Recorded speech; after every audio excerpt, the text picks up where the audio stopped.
When I love a game, I have this urge to know every single thing about it, every possible line of dialogue or secret.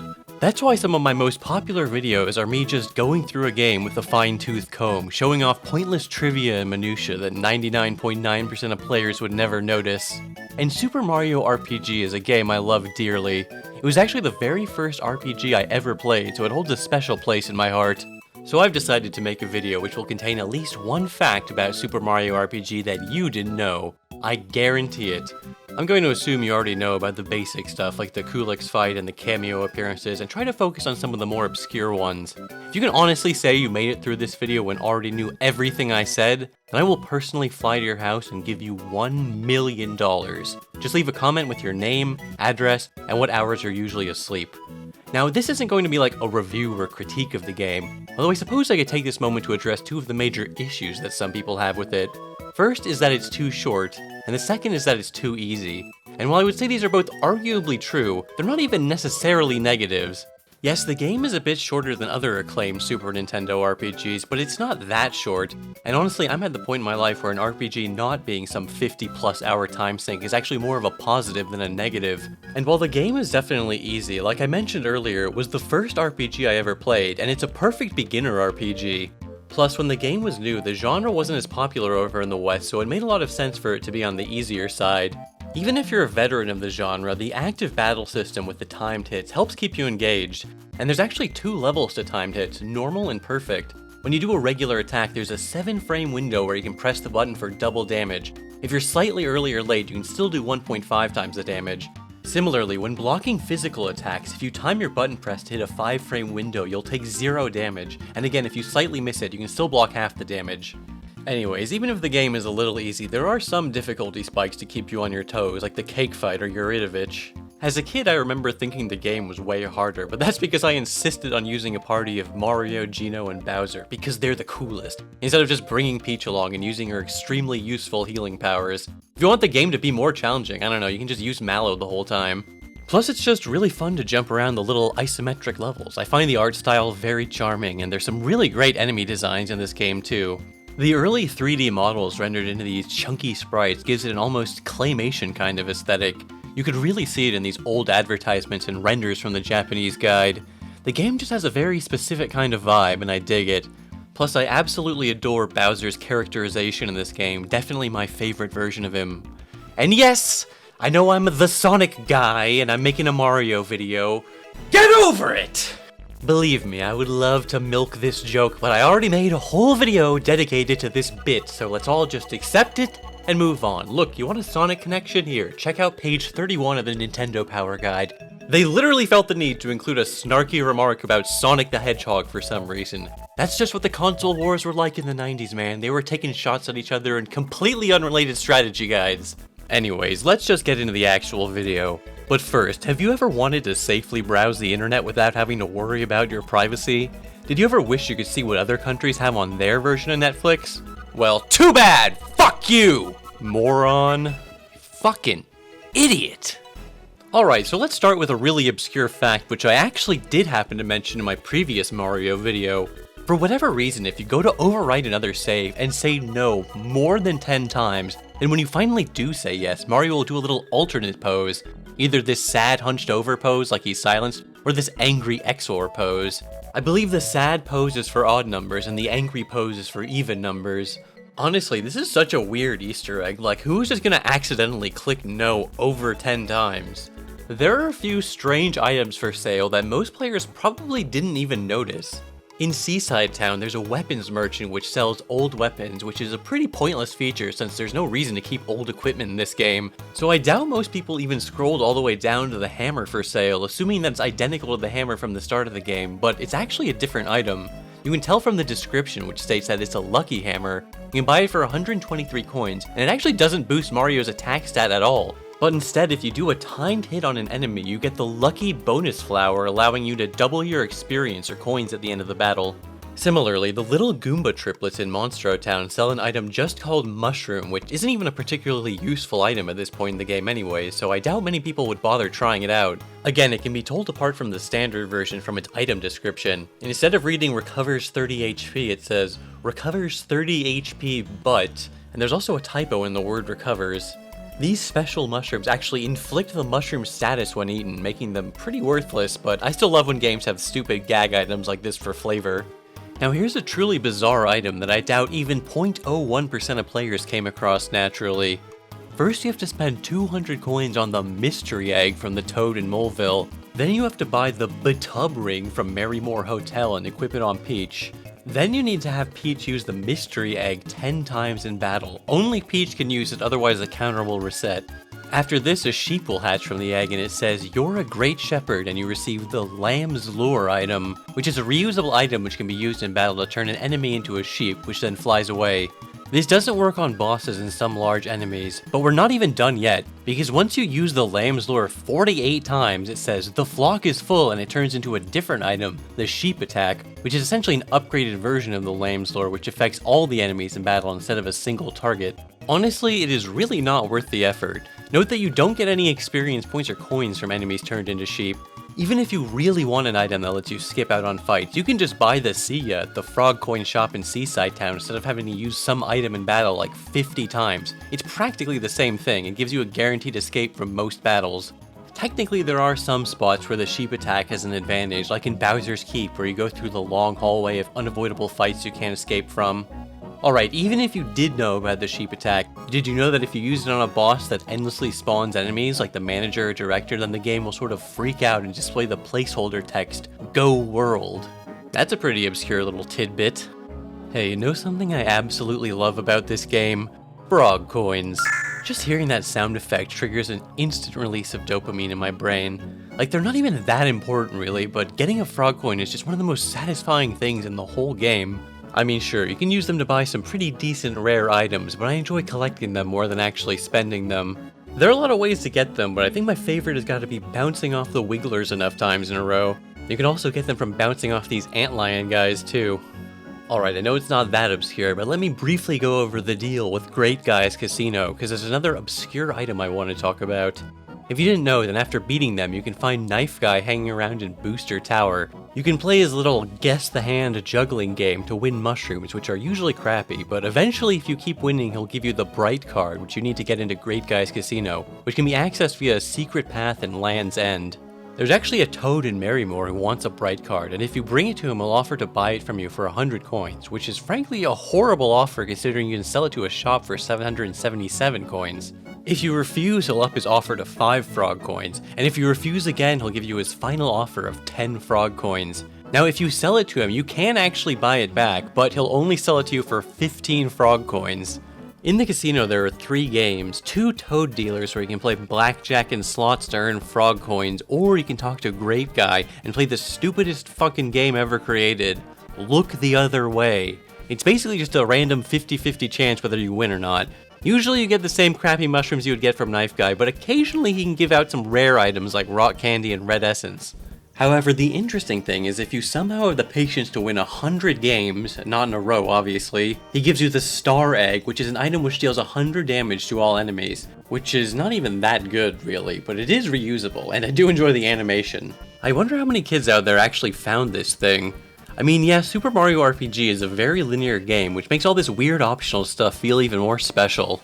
Again, this one's not too obscure, but one of the dreams you can have in the Nimbus Land Inn is Toad revealing himself to be a monster, and when you wake up, Toad will give you a red essence, which is a very powerful and rare item which makes you invulnerable for 3 turns.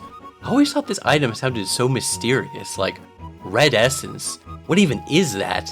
Well, it turns out in the Japanese version, it's much more clearly related to another item, Yoshi Aid, which you can get from the little fat bastard Yoshi that everyone on the internet seems to love so much. I don't love him. You know why? Because I never liked that stupid fucking Yoshi racing minigame where you have to tap the buttons in a rhythm. But anyways, the Yoshi Aid is an item that boosts a party member's attack and defense in battle. In Japan, it's called a Yoshi X, like Yoshi Extract, I guess. Meanwhile, the Japanese name for red essence is Red Yoshi X. So I guess it's not some mysterious magical essence, it's just like the red flavor of this Yoshi drink apparently. Or maybe it's extract from a red Yoshi? Still not entirely sure, but at least I know canonically these 2 items are related. Here's one actual complaint I have with the game. Some of the item descriptions are total dog shit. Specifically, the equipable items often leave a lot to be desired. Like, yes, you can see the stat changes when putting them on, but a ton of them have secondary effects which are often not even mentioned or barely alluded to in the description.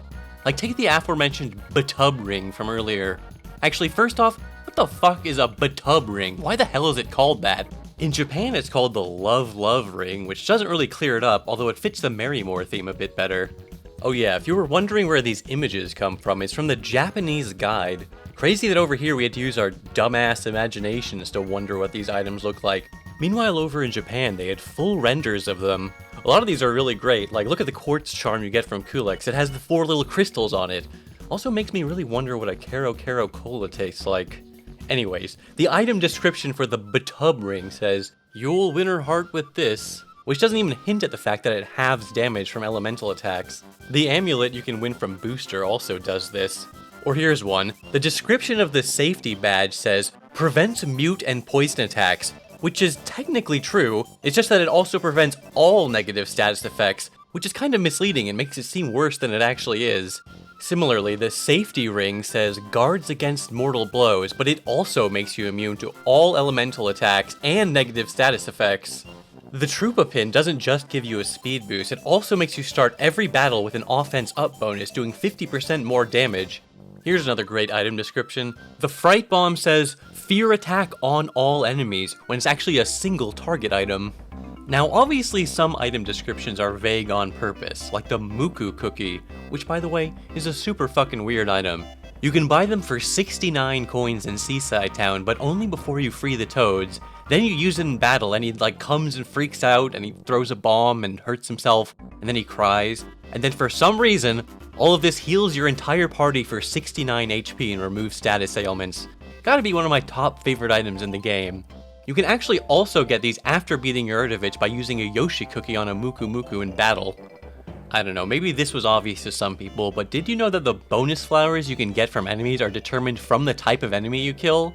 Like, shysters have a 20% chance of giving out an HP max, for example, and that's the only kind of flower they could ever give. Again, I know this is not some mind-blowing revelation, but hey, I never really thought much about those bonus flowers, I just thought they were like totally random or something.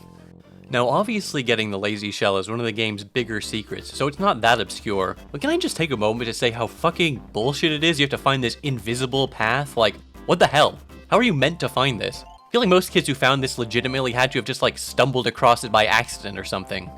How about this? I remember being surprised when I first learned this one. It's no secret you can purchase fireworks in Moleville for 500 coins. You need to do it to trade for the shiny stone to open Kulex's door. However, the amount of fireworks you buy can actually affect the end credits. Buying 2 will make a mushroom appear at the end, 3 will make a fire flower, and buying 5 or more makes a star appear. Alright, how about this weird guy you can talk to in the Mushroom Kingdom who's creeping behind the side of a building? Everybody knows about this guy, right? His dialogue even changes later in the game when you come back with Peach like a bunch of other NPCs in the town. But did you also know there's a guy behind this house in Rosetown? He even tells you about Yoster's Isle after you get the star piece. There's actually one more guy behind the house in Rosetown, but only while it's still raining arrows. He tells you about the mushrooms in the forest. This one is actually kind of hinted at by his wife complaining her husband is missing, and after you save the town, you can find him back in his house. Did you know that you can reset the game by pressing Start, Select, L, and R at the same time? I bet you didn't, because I mean, if you needed to reset the game, you can just like press the reset button, you know? Okay, how about this one? On the menu, you can hold L and R and then press a directional button to change the direction of the scrolling background. You can even make it wiggle around in circles, see? Now, obviously everyone knows about the Beatlemania minigame, where if you talk to this gamer Toad after finishing Marrymore, he'll sell you his Game Boy for 500 coins, adding a game option to the menu where you can play it. But did you know that the background of the game changes depending on who's in the middle slot of your party? Well, now you do. I'm not going to show off every hidden treasure chest, but I just have to mention them because it still cracks me up that there's one missable hidden chest in the entire game, and they put it before they even teach you these things exist. Like, what were they thinking? Just remember to jump off this toad's head at the start of the game. Alright, I'm not going to show off every piece of speedrun tech and pretend like it's some kind of epic secret, but there are 2 really neat glitches I learned from watching the speedrun that I want to show off here. The first is called Max Skip, which is exactly what it sounds like. It lets you skip the first boss with a series of precise jumps. It's definitely harder than it looks, but it's not too hard to pull off with a bit of practice, although I'm sure it's very annoying to mess up during a speedrun. But in addition to the obvious benefit of being able to skip a boss, you get to watch part of this cutscene play out with Mac and his shyster still in the room, which is mildly amusing. The second is a technique called skill swap, and it's actually pretty cool. Although it takes a very specific setup, you need to be at one of the few star locations in the game, and have the characters you want in your party at a very specific experience threshold. Because as the name implies, the trick is if you activate a star and then swap your party members around, you can get them to learn a skill belonging to another party member. Now normally you can't open the menu when a star is active, but if you jump then immediately press menu, you can pull it off. The timing is actually pretty easy. Then if one of them levels up and learns a new skill, it's actually the other party member you put in their slot who will permanently learn that skill. This can be used to give Peach some powerful offense spells like Shocker from Mallow or Geno Blast from, Geno. Sometimes these moves can look pretty funny because of the swapped palettes, like Peach will turn into a pink Geno when using one of his moves. This is useful because she has a really high magic attack stat but learns her only offense spell at level 18. So this is like actually really important to the speedrun to be able to pull off, so they have to route their experience gains precisely. There is some more nuance to exactly how this glitch works, so be careful if you actually want to try it, because you can mess it up.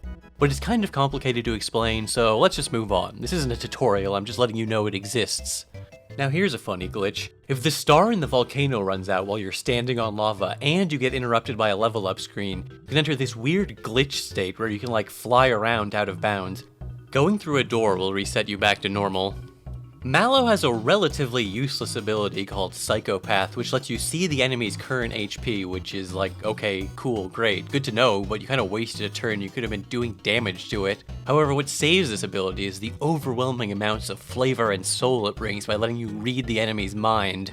Ostensibly this could be used to reveal weaknesses or something, but the vast majority of enemy thoughts are just total nonsense. Even enemies from before you get Mallow, like the Hammer Bros and the Terrapins, have Psychopath quotes.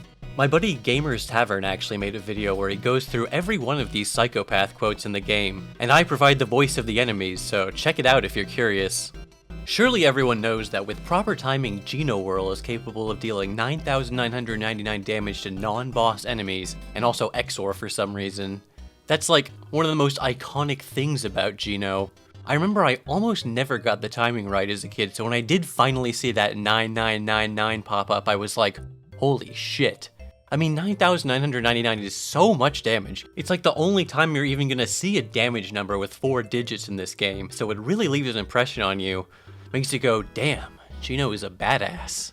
A gameplay oddity that I wasn't aware of as a kid was a property of Mario's special move, Jump.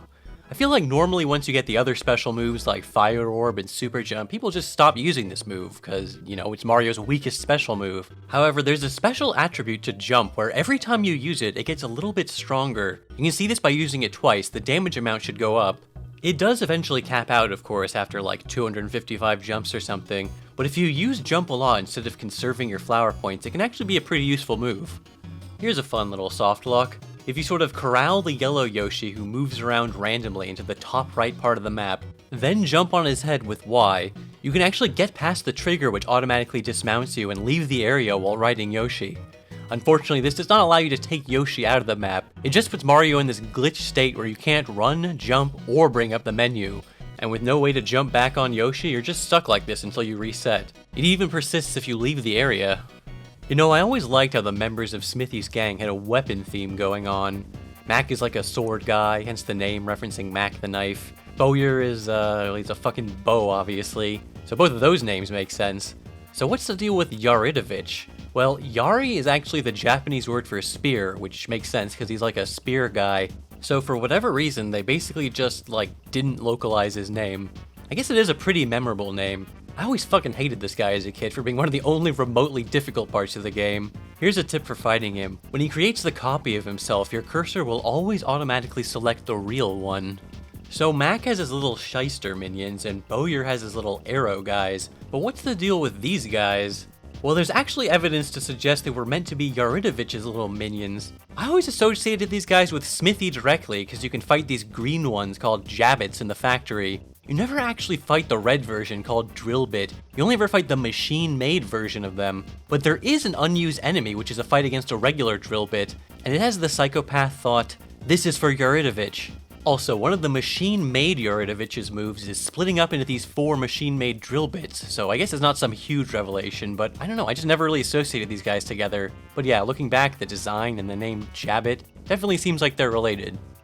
Alright, this next one is not only not a secret, it might even be considered the opposite of a secret, because this may have been obvious to everyone except me, but Punchinello is not associated with Smithy's gang. For some reason, as a kid, I don't know, I just thought he was, because, you know, he's like guarding one of the star pieces, and he's like a bomb guy, and a bomb is like a sort of weapon, right? But I mean, he never mentions Smithy, and there's no machine-made variants of him in the factory, and he has the regular boss music, not the music that plays against a member of Smithy's gang, and he's not mentioned by the clerk. He's definitely not related to those guys, which, again, I know this might be obvious to some of you, but I genuinely just didn't put that together as a kid. He's just like some random fucking psycho. So when you save this guy in the Mushroom Kingdom, he'll ask for the wallet you got from Croco back. I assume like everyone just says yes and he gives you a flower tab as a reward, but you can be a total dick and tell him no. You can even sell the wallet at the store for 123 coins, then if you go back and try to give it to him, he has special dialogue where he's mad at you. In the credits you can see Booster and Valentina together, but if you actually climb all the way up Booster Tower after Nimbus Land, you can see a little scene of them together. Speaking of Booster Tower, there's an obscure little thing you can do by intentionally losing to the apprentice who wants to be Sniffit 4 that you can fight in the secret Booster Pass obstacle course. I mean, I say intentionally lose, I mean, I guess it's theoretically possible to actually lose to the apprentice, but they're pretty weak, so I don't see that happening. Anyways, if you do lose, then true to his word, that Sniffit actually does become Sniffit 4 and you can go find him in Booster Tower. You can actually do this 4 more times, having a Sniffit 5, 6, and 7 show up as well. Unfortunately, the guy who thought he was going to be Sniffit 8 gets rejected. Apparently Booster only wants 7 Sniffits, even though you can clearly see 8 Sniffits in the credits. So again, this one is pretty well known, but it's one of my favorite secrets in the game, so I'm just going to include it anyways. If you repeatedly sleep at the deluxe suite at the Marrymore Hotel without having enough money for it, then you get in trouble and you have to work at the hotel, which features a cute little sequence where Mario has to act as the bellhop. You can even get tips from the customers. You can get some pretty good stuff, even a flower box. I love his little NPC walk that he does too. A very cute little event that I doubt many players would experience if they didn't already know about it. One more thing of note about the hotel is that you can buy a Caro Caro Cola for 150 coins from room service, but they actually sell for 200 coins each, so I guess it's a way to make money if you want. In Land's End, there's this cave you can jump in which actually connects back to the Caro sewers. But do you know it's actually possible to get into this pipe early? If you run away from a fight and then jump off the enemy's head while they're flashing, you can get up here. Unfortunately, this little part of Land's End is a dead end, but you do get some special dialogue from this Shy Away telling you to turn around, which is pretty good advice because if you try to fight him, he'll probably kick your ass when you're at such a low level. Anyways, funny enough, this chest which is supposed to have the Cricket Jam in it only has a flower instead. You can only get the Cricket Jam later, unfortunately. Now it's time for everyone's favorite part of the video, the stuff I got directly from the cutting room floor. Actually, I also got some good stuff from the Mario Wiki and the immaculate smrpgsecrets.tripod.com too. I won't go over everything on the page, obviously, just the really good stuff. Like, there's some interesting unused material still left in the game. You can find leftover tile arrangements from the original design for Bowser's Keep, as seen in this early screenshot. There's also a slightly different earlier version of the Mushroom Kingdom, which still has the arch in front of the castle as seen in this pre-release screenshot. There's also a version of Melody Bay which looks quite different from the final game. There are a number of unused enemies in the game, although they're mostly all just palette swaps of existing enemies, but some even have unique Psychopath thoughts. There are even more unused enemy palettes programmed in too, which never even got assigned to cut enemies. The most interesting cut enemy has no stats or even graphics, but it does have a few surviving animations. There's actually evidence this would have been some kind of cactus guy called Sahon, who can be seen in a pre-release screenshot and this concept art of the game's enemies. Speaking of unused palettes, apparently every item in the game was given a red, green, blue, and yellow palette. Some item types used all 4 palettes, but these ones were left unused. There are also some alternate weapon colors for some of Mario's weapons and Mallow's symbols. There are even unused palettes for the Axum Ranger's teleportation effect. For whatever reason in the final game, they all just use Red's teleportation sprite. I won't go through every little unused animation, but I thought this one was funny. During the end credits on Yoster's Isle, you can see these big-ass flowers. Well, apparently they were supposed to be doing a little dance, but sadly they don't move. Alright, again, I know this isn't really super obscure information, but I'd still like to briefly go over some of the regional differences between versions. Like, there's the obvious one of Koopa being renamed Bowser and Princess Peach being renamed Princess Toadstool. Yeah, for whatever reason in the West they wanted to keep the Toadstool name. It took them a while to come around on Peach. Another difference is the Japanese version has a different save select screen divided into 4 quadrants instead of 4 rows. I always thought it was interesting that in Japan the Super Famicom controller had multicolored buttons instead of the 2 shades of purple we got with the Super Nintendo, but you can see these changes reflected in-game on both the battle menu and in the Bowyer fight. So in the English version, Geno's true name is heart, music note, exclamation point, question mark. Basically, it's just a stand-in for something unpronounceable, but it does use recognizable symbols, whereas in Japanese his name uses 4 totally unique alien characters, presumably in the Star language or whatever. And here's one everyone knows, but of course I gotta say it, they changed Bowser's victory pose because his original Japanese one kinda looks like a rude gesture. So you can buy the jump shoes pretty early on in the game. They're a piece of equipment which allows Mario to damage enemies with his jump abilities that would normally be resistant or immune. They also change his jump animation to make him spinning around. You probably never thought twice about this, but if you ever wondered why he was spinning, well in Japan they're called the spin shoes, so it was a little less of a surprise for them. However, the weirdest thing exclusive to the Japanese version is an Easter egg. There's actually a fake cheat code you can enter. On the menu, press down, up, right, left, select start B, and Toad will show up. According to a translation courtesy of Tomato, what he says basically translates to, secret code found. Now let's take a look at your status. Wow, nothing's changed at all. But what about your experience points? Nope, nothing's changed. There's no point looking for other codes, and the result will always be the same. I'll play with you as many times as you like though. Secret code end. Again, this only works in the Japanese version. I wonder why they didn't bother to translate or include this in the English release. An example of something that was not localized, you ever notice the little scribble above the welcome sign of Booster's tower? That's actually the katakana for Buki, which is Booster's Japanese name. In fact, in a preview for the game by a British publication, they actually assumed this character's name would be localized as Bookie. This is Nintendo Magazine System issue 38, page 70, by the way. Similarly, if you ever wondered why the Royal Bus has JB written on it, it's because in Japan it's called Jugemu's Bus, with Jugemu being the Japanese name for Lakitu. Speaking of regional differences, did you know that the PAL release of the game on the Wii U's Virtual Console modified exactly 1 line of dialogue? They changed Croco saying bugger to pest due to the word having a slightly different meaning over in the UK. To my knowledge, the only other changes in the Virtual Console version are making some of the special attacks less seizure-inducing. And for whatever reason, Moleville seems to use a slightly darker palette apparently. Kazuyuki Kurashima, the monster character designer and character supervisor of the game, has tweeted out some really interesting pieces of concept art. Of particular note are these rejected prototype designs for Geno. Seems like they were originally intended to have him use a sword. He even posted an old test animation of one of these designs on Twitter, which is really cool. Hideo Minaba designed Geno and Mallow based on ideas submitted from the dev team, and even in this concept art, which is basically identical to the final version, you can see Geno still has his star sword. There's actually some pre-release videos of the game in an early state which are quite fascinating. They showed off some prototype footage at the 1995 V-Jump Festival in Japan. First of all, you have to marvel at this beautiful CGI Mario head. You can see in this footage Mario is a slightly different looking sprite, and even shows off some battle arenas which didn't make it into the final game. It shows off some early designs for a few locations, like you can see Mario grab a 1-up mushroom at a version of Mario's pad which has some terrapins hanging around. Some Japanese show called Game Catalog 2 also aired some beta footage on September 23rd, 1995. It has some interesting tidbits like a different version of the Chancellor, and some kind of unused cutscene with Bowser, but I think my favorite part is this early green Croco design. He looks so goofy compared to the final version. Now, not to bombard you with every pre-release screenshot from Nintendo Power, but some of them are pretty interesting. In addition to the screenshot of an early Bowser's Keep which I showed earlier, there's also an earlier design for Nimbus Castle. There appears to be an early version of the Waterfall event, and here's one with Knife Guy juggling for some toads. This appears to be an early version of Yoster's Isle without the racetrack. And here's Mario in some kind of cell or dungeon with Peach crying on top of it. There's some good preview pics in this Video Games magazine too. Love that cover, by the way. Anyways, the most interesting by far has to be this dinner scene with Valentina that was apparently going to include Luigi. I would have loved to see how this sequence would have played out.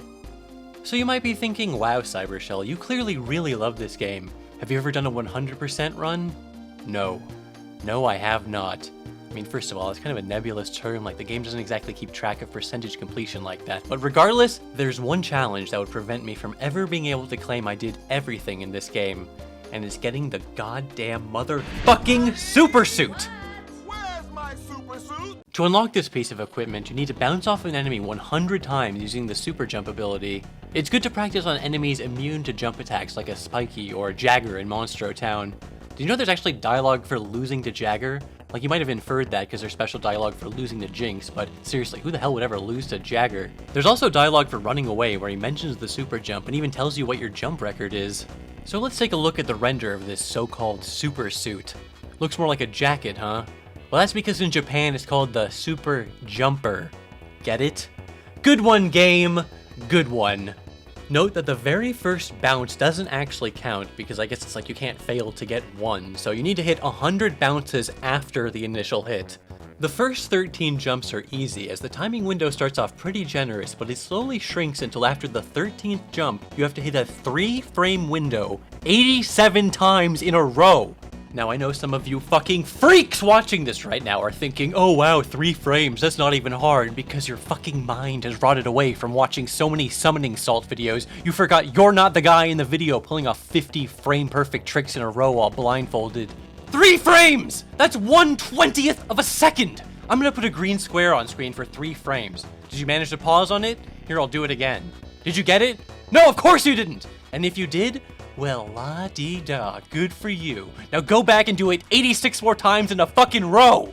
I'm telling you, this shit is fucking impossible, man. It is not fucking possible. I refuse to believe anyone has ever done this. The entire fucking internet is one big Truman Show-esque prank on me, trying to convince me that this is possible.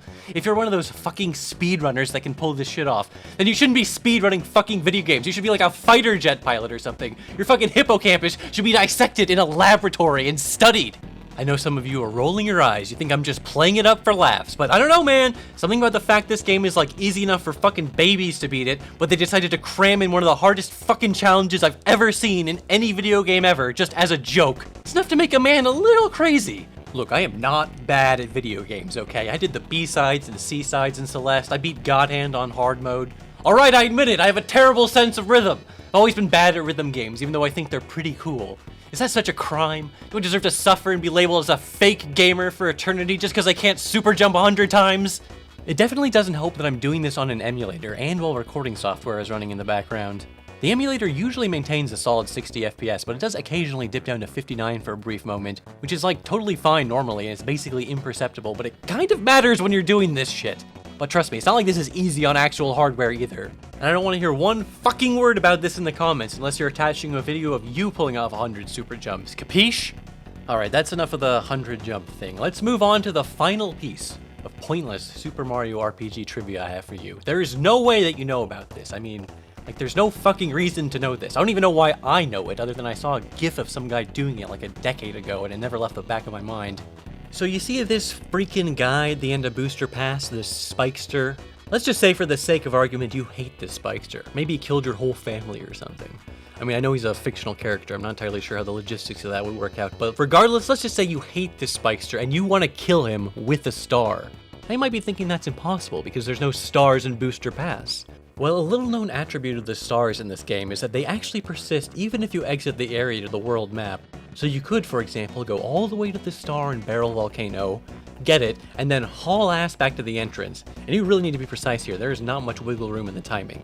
But if you do it just right, you can actually get out, go all the way back to Booster Pass, and then you can quickly run into this guy and kill him. I actually didn't even realize this, but apparently it softlocks the game too, because I'm just stuck down here now. There might be other enemies you can kill with this technique, but they'd have to be really close to the entrance of the map because you have like 1 second of star left. Anyways, I hope you enjoyed this video and learned something new about the game. I mean, I feel like there's no way you didn't learn at least one thing from this video, unless maybe you're like a Super Mario RPG speedrunner or something, in which case I concede you're like a god compared to me. You can do the 100 jumps, and I'm just a lowly peon compared to you. If you're wondering why I didn't mention the remake at all, it's because the script was actually like mostly written before it was announced, and I couldn't really figure out where to put it in, so here's one last Super Mario RPG secret for you. There's going to be a remake, you know, if you didn't hear. I guess the game's not just gonna be for 30-year-old boomers like myself anymore. Anyways, thank you very much for watching, and an extra thanks to my beautiful and lovely patrons.